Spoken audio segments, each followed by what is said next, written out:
This is the Lone Crater YouTube. We hope this video helps.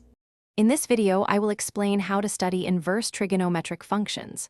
First, ensure you have a strong grasp of the 6 fundamental trigonometric functions: sine, cosine, tangent, cosecant, secant, and cotangent.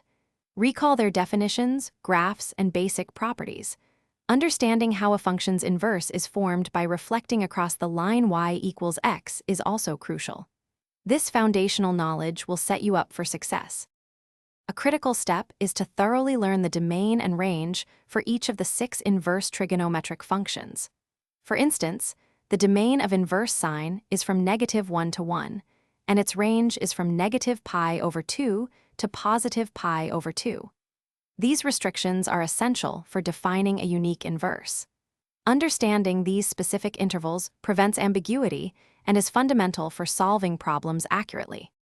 Next, dedicate time to mastering the various properties and formulas. These include identities like inverse sine of x plus inverse cosine of x equals π/2.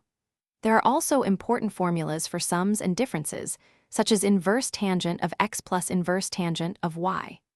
Practice converting expressions, for example, changing inverse sine into inverse tangent, often using right-angled triangles.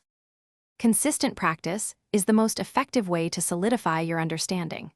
Begin with straightforward problems, such as finding principal values, and gradually move to more challenging questions involving proofs and equations.